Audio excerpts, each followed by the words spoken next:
That Sunday they came back late. The house was quiet. Too quiet, even for a Sunday. I'd been home most of the day, cleaning out the garage, folding laundry, doing all the little things you put off until the weekend. Around 3 p.m., I texted her to see when she'd be back. She replied 2 hours later with, "Still helping Seth with party stuff. Might be a while. Love you, love." I didn't think much of it at the time. At least I told myself not to. This Seth guy had come up a few times over the past month. Always as Seth from work. Apparently he was new to her department, a little younger, very driven. Caroline mentioned he had some big ideas for the company's community events. She said they clicked professionally, had a similar approach to planning. I didn't even blink the first few times she brought him up. I mean, I trusted her. We'd been married 7 years. You don't make it 7 years without some trust, right? But lately, she'd been bringing him up more than usual, and laughing. Always laughing when she told stories about him. Like she was remembering something funny while telling me the safe, cleaned-up version. She said they were planning a corporate party for one of their clients. Something fancy at a hotel downtown. I figured it was just another one of those boring networking things. Suits, name tags, small talk. Nothing to get worked up over. But then they came back late. Real late. I was on the couch, the TV low, barely paying attention to the movie I'd put on to K***L all the time. It was almost 11 when I heard the key turn in the front door. I sat up a little, instinctively checking the time on my phone. 10:42 p.m. The door opened, and there she was, Caroline, laughing at something I couldn't hear anymore. She stepped in with that wide, flushed grin she used to wear after happy hour drinks with her coworkers, before the pandemic changed everything. But this time was different. She was wearing a new skirt I hadn't seen before. A pale blue pencil skirt, slightly wrinkled now, like she'd been sitting for a long time. Her blouse was half untucked, and the earrings she wore that morning, small gold hoops I had bought her for our anniversary 2 years ago, were gone. No explanation, no mention, just a quick smile in my direction, more like a reflex than anything warm, and then straight down the hallway to the bathroom. A bag hit the floor near the laundry basket. Then came the sound of running water. No, hey. No, sorry I'm late. Not even a kiss on the cheek. I just sat there, blinking, trying to tell myself I was being dramatic. Maybe I was tired. Maybe she was tired. Maybe we were both just off.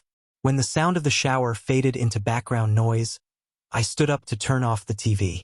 My eyes landed on her blazer, draped carelessly over the dining chair like she'd barely thought about it. Caroline never did that. She treated her work clothes like they were investments. Always hung up, always ironed. This looked like it had been thrown, not placed. I walked over, picked it up. I guess I told myself I was going to hang it up for her. Something to keep the peace. But in the moment, I just wanted to hold something that smelled like her. Maybe to convince myself everything was normal.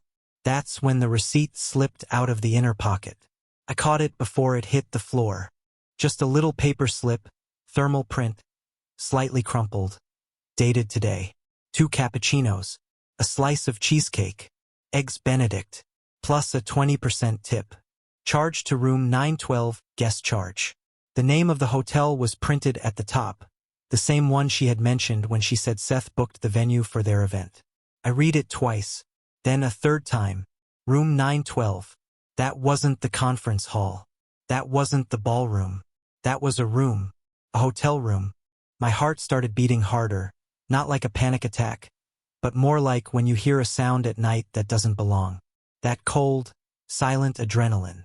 When she came out of the shower 10 minutes later, she was wrapped in a towel, her damp hair clinging to her neck, her skin pink from the hot water. She walked into the bedroom like everything was fine. I followed her in. I didn't say anything at first, just held up the receipt like I was holding a piece of evidence I didn't want to believe. She paused, glanced at it, and blinked, just for a second. That hesitation, that little glitch in her expression. Then she laughed. "Oh my God, seriously?" she said, drying her hair with the towel. "It's just the hotel cafe. Seth put it on the room since they gave us a comp for being event organizers. We were working on seating charts. Nothing shady. Her tone was light, offhand, practiced. I nodded slowly. Room 912, I said as evenly as I could. Yeah, she replied, pulling on a t-shirt. They let us use the space so we could talk privately. You know how loud the lobby gets. I didn't know what to say. I wanted to believe her. I think a part of me did. Or maybe I just didn't want to be the guy who accuses his wife of cheating based on a receipt and a missing pair of earrings. So I said nothing. She slipped into bed without another word, scrolling through her phone like the day hadn't ended with me, holding a ticking bomb in my hand. I stood there in the doorway for a while, watching her fingers tap the screen, her face illuminated by the glow. No glance toward me, no second explanation. I put the receipt in my drawer, not to keep it as proof. I didn't even know what I was keeping it for. Maybe just to remind myself I wasn't imagining things. I lay next to her that night and stared at the ceiling.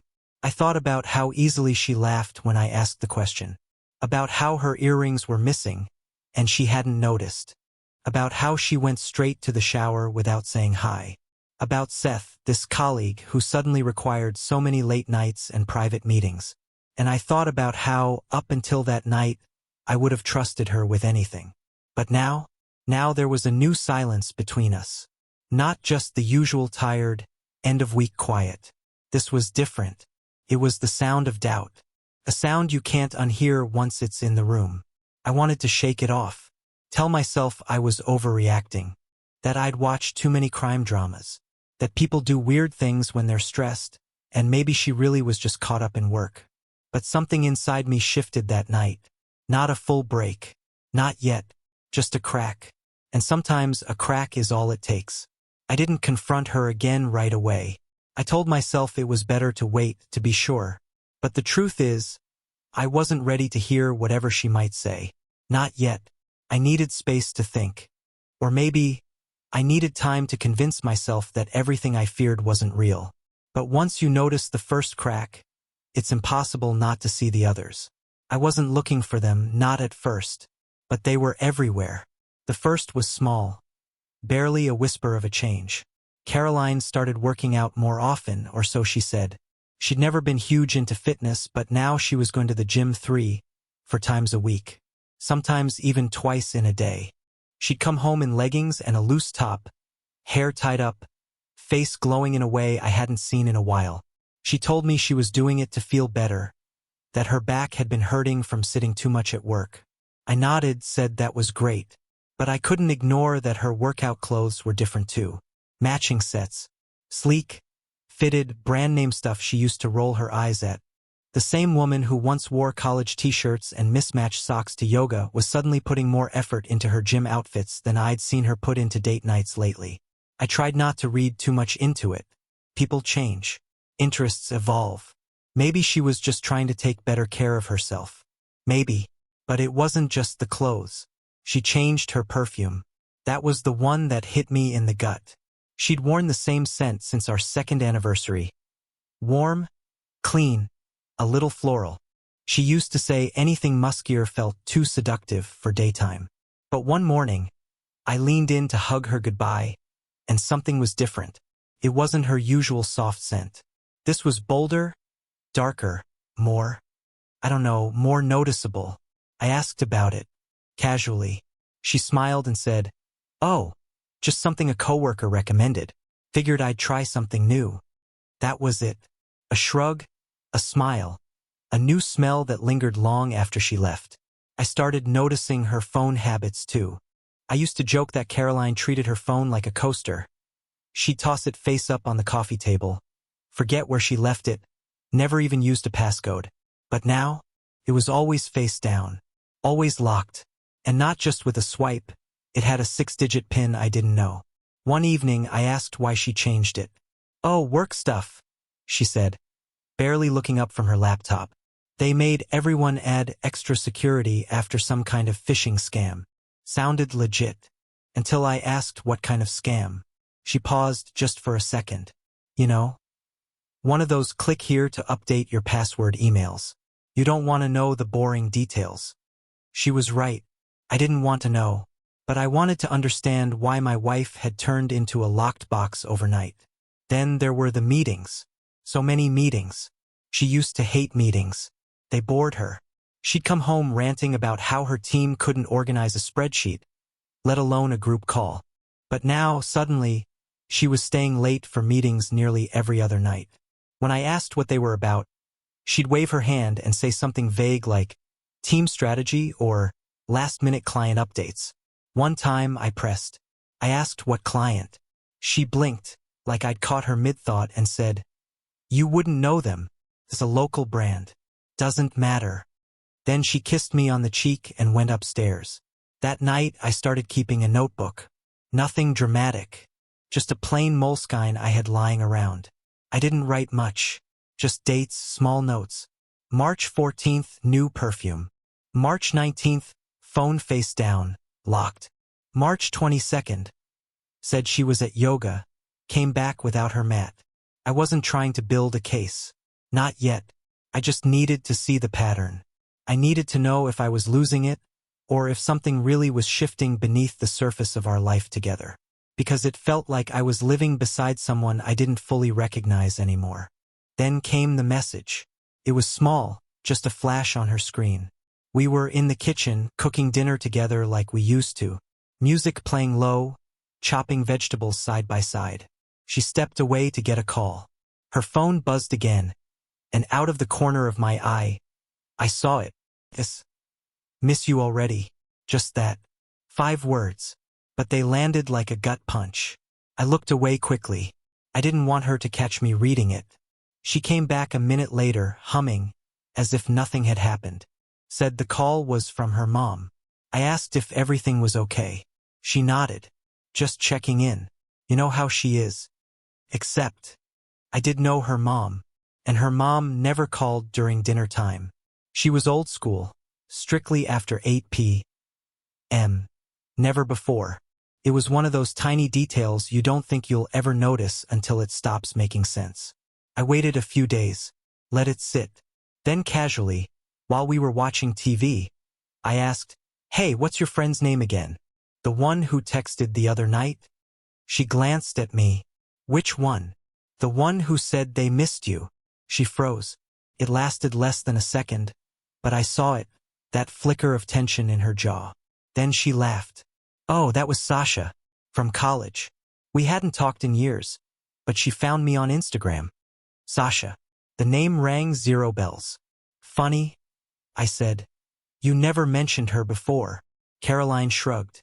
"She was more of an acquaintance. We had one class together senior year." She turned her attention back to the screen. I nodded slowly, letting it drop.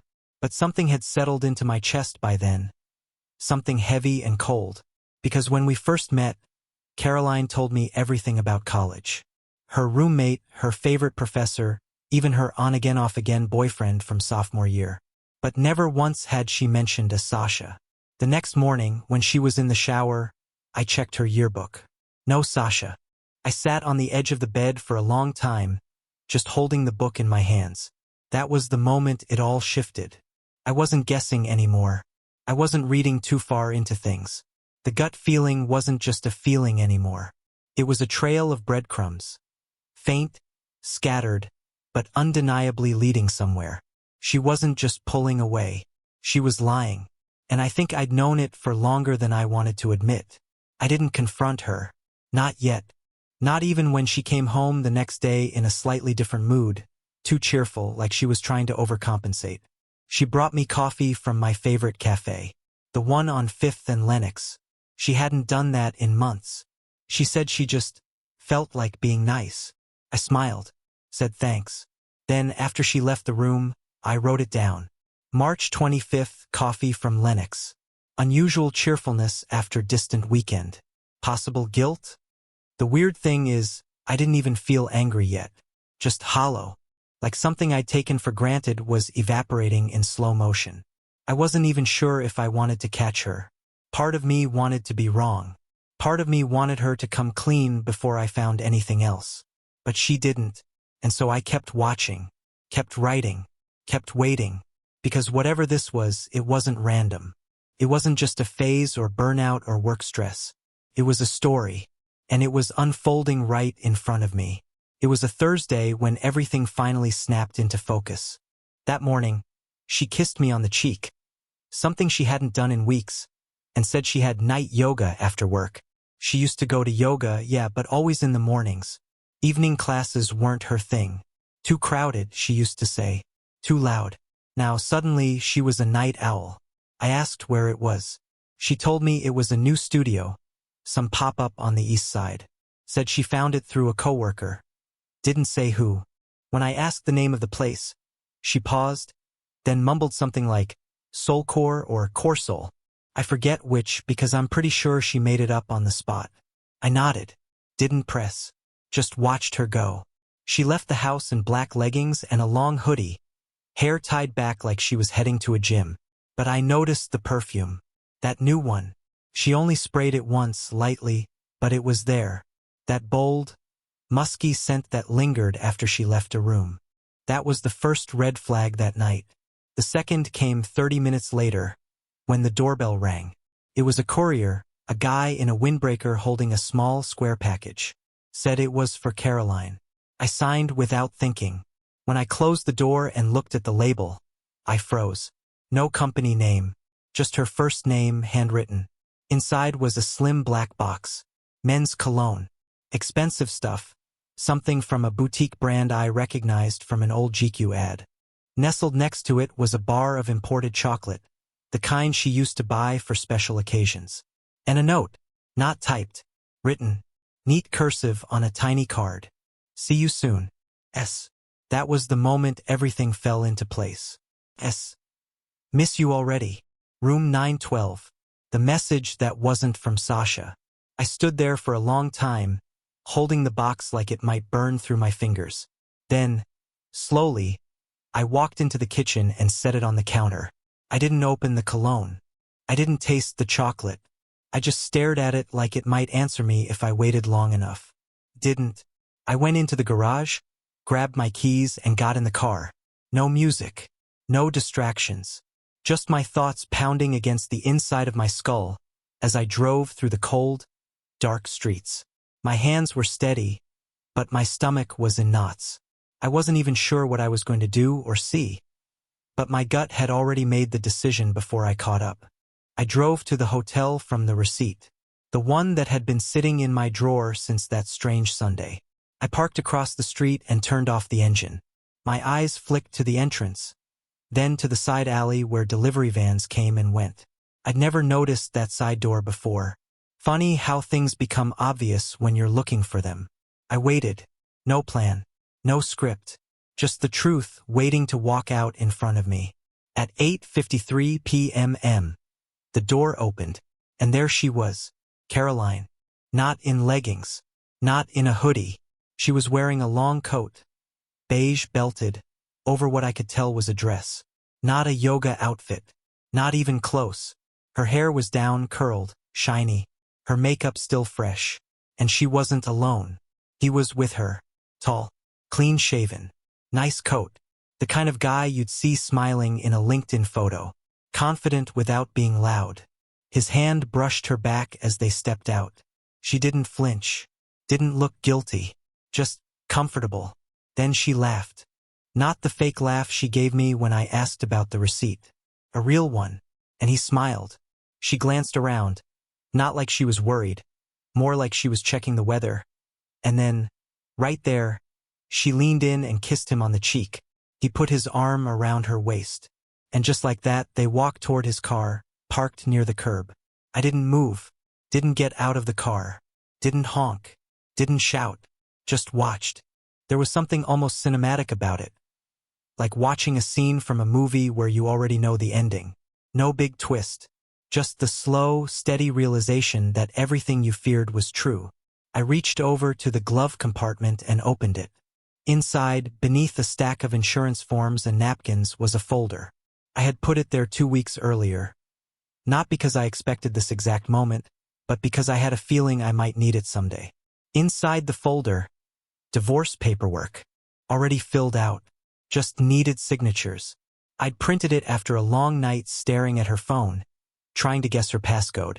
I didn't crack it, but I cracked something in myself that night. Something that told me, even if I didn't have full proof, I needed to start thinking about what came next. Well, now I had proof. I watched as they got into his car, and drove off. I didn't follow. I didn't need to. I already had the ending. On the drive home, I didn't cry, didn't scream. I felt calm, in a weird way, like something had been removed from me. A tumor I didn't know I was carrying. There was no relief, but there was clarity. And clarity, I've learned, is sometimes more powerful than peace. When I got home, I left the package on the counter, still unopened, and sat at the kitchen table in the dark. The fridge hummed. The clock ticked. I could hear the occasional car passing outside. But inside the house, everything was still. An hour later, I heard the door open. She was quiet coming in. Her heels tapped softly against the floor. She must have taken her coat off in the garage, because when she peeked around the corner and saw me, she was wearing the same yoga hoodie she left in. She jumped a little. "Oh, I didn't know you were still up," she said, voice light. I didn't respond, just looked at her. She blinked, then smiled, that tight, practice smile. "Everything okay?" she asked. I nodded once. She hesitated, then walked past me and headed down the hall, probably to the bathroom to wash her face, erase the evidence of her night. Or maybe she already had, changed in the car, swapped shoes, scrubbed off the perfume in some hotel sink. It didn't matter. I waited until I heard the bedroom door close. Then I stood, walked to the drawer, and took out the receipt. Room 912. I placed it next to the box from the courier and the note from S. A little museum of denial. For a while, I just stood there, staring at it all. Then I picked up the folder from the glove box and set it beside them. I didn't feel victorious. I didn't feel vindicated. I just felt like a man who'd finally stopped lying to himself. I didn't say anything that night. She came to bed quietly, probably assuming I was asleep. She didn't touch me, didn't try, just slipped under the covers and turned to face the wall, the same way she had been for weeks. Her breathing eventually settled into that soft, shallow rhythm that usually meant sleep. Or at least the performance of it. I stared at the ceiling, wide awake. I had the truth now. I'd seen it with my own eyes. No more theories, no more questions. Just reality, cold and clear. And still, she kept lying. The next morning, she acted like nothing had happened. She made coffee, stood at the counter scrolling through her phone, humming something tuneless. When I came into the kitchen, she gave me a smile like she used to, back before everything started unraveling. "Morning," she said brightly. I nodded, sat down, watched her carefully. She poured 2 mugs. One for her, one for me, just like old times. Like she was trying to recreate the version of us we used to be. I took a sip, tasted bitter. "You sleep okay?" she asked. I met her eyes. "Yeah." She smiled again. "That's good. I feel like I finally slept through the night for once." "Yoga must have helped," I said flatly. She paused for just half a second, then nodded. "Yeah, it did." We sat in silence for a while, just the quiet clink of her spoon against the mug as she stirred nothing. Around noon, she went out to run errands. I didn't ask where, didn't need to. Instead, I drove to the notary's office. I updated my contact info, signed a few things, and asked a couple of quiet questions about timing, procedure, exit strategies. It all felt strangely mechanical, like preparing to move out of an apartment you hadn't realized you'd already left emotionally months ago. When I got home, she was on the phone, in the living room, pacing. I think she assumed I was still gone. I didn't make a sound. I stood just outside the hallway, behind the wall, listening. "I just can't do this much longer," she said, her voice low, tired. "I feel like he knows, but he's not saying anything. It's like, I don't know, like he's pretending not to notice." Silence. Then she said something I'll never forget. "He's too stupid to figure it out anyway." I stopped breathing. Not because it hurt, not even because it surprised me, but because it confirmed everything. I stepped back, quietly, walked to the kitchen, picked up the folder I'd left on the counter. The divorce papers, now with my info updated and signatures ready. I didn't open it, just held it. She finished her call a few minutes later and came into the kitchen. Smiled again. Asked if I wanted to watch something together that night. I told her I had work to do. She nodded, almost relieved. She didn't ask what kind. Later that night, I heard her in the bathroom, talking to someone on speakerphone. She kept the door closed, but the walls in our house aren't thick. I heard him laugh. His voice was lower than I expected. Polished, like he thought everything was a joke. I went to the garage, closed the door, and screamed, just once, loud, into the silence. Then I got in my car, drove around the block, and parked in the cul-de-sac. Just sat there, breathing, counting the seconds, watching the house from a distance like it wasn't mine anymore. I stayed out there for almost an hour before coming back. When I walked in, she was already in bed, facing the wall, just like before. Something shifted after that. Not dramatically, not like in the movies where there's a sudden confrontation, a tearful confession, a slammed door. No, this was quieter, slower, almost careful. She started acting sweeter, not clingy, not apologetic, just different, like someone trying to return a library book late and hoping no one noticed it was overdue. On Monday morning, she brewed my favorite coffee, the French roast from the local shop I used to drive across town for. I hadn't even mentioned we were out, but there it was, hot and ready when I walked into the kitchen.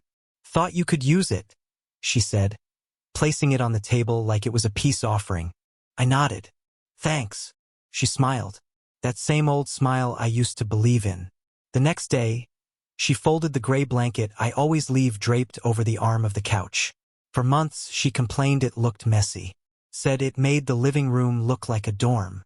But now it was folded perfectly, sitting in my spot like an apology in cloth. She left notes, too. Sticky notes on the fridge, little have a good day reminders. One had a smiley face and said, "Dinner tonight?" Another just read, "You look tired this morning. Sleep okay?"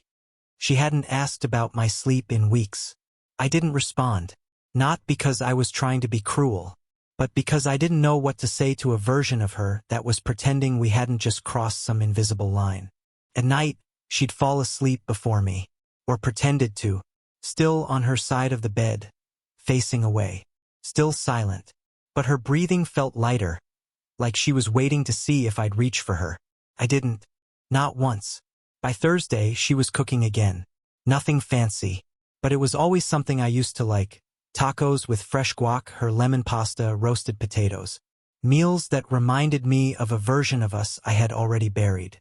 She'd plate it all carefully, pour a glass of wine, and ask, "Hungry?" I'd nod, eat, thank her, and go sit outside afterward. Sometimes she followed, sat beside me quietly. We'd look at the sky like strangers trying to remember how to start a conversation. Other times, she stayed inside. She never said sorry, never admitted anything. She was trying to rewind our life, to scrub it clean by repeating old steps, hoping I wouldn't notice the difference. But I did, because I wasn't angry anymore. Not in the fire and fury way. I was just detached. I felt like someone who had already moved out, even if my clothes were still in the closet. I started sleeping in the guest room, quietly, without ceremony. One night, I just didn't climb into bed next to her. I grabbed my pillow and walked down the hall. She didn't ask why. She just said, "Okay," like she'd been expecting it. The next morning, she made 2 coffees again anyway. Routine. That was her new religion. She offered to watch our favorite shows, even ones she used to claim were too slow. She texted me memes. She did the dishes without asking whose turn it was. She even complimented my haircut, the same one I've had for 3 years. It was surreal, like watching someone try to tape a broken vase back together and still use it for flowers. But I wasn't playing along. Not fully. I didn't yell. I didn't accuse. I didn't ask about S. I didn't mention hotels or receipts, or the fact that I'd been in the parking lot the night she lied about yoga. I just existed. I drew. I cooked my own lunches. I listened to music with my headphones on. I answered her questions politely but never asked any in return. I didn't push her away, but I didn't invite her back in either. And the weirdest part? She didn't force it. It was like she knew she had crossed a line, but didn't know how to walk back. So instead, she placed small things at my feet. Folded blankets, fresh coffee, inside jokes, hoping I'd pick one up and hand her the map. But I didn't, because I had already started building my exit. Not out loud, not in boxes, but inside me. Every quiet morning, every word left unsaid, every late-night silence became a brick. And somewhere in the background, that version of me that used to chase, that used to beg for connection, he was packing up and heading out. She noticed, I think. I caught her once, standing in the hallway while I was brushing my teeth, just watching me through the mirror, not saying anything. When I looked up, she looked down, then walked away. She was losing me. And the strangest thing? She never tried to stop it with the truth. Only with habits. Only with gestures. But routine can't hold together what honesty has already destroyed.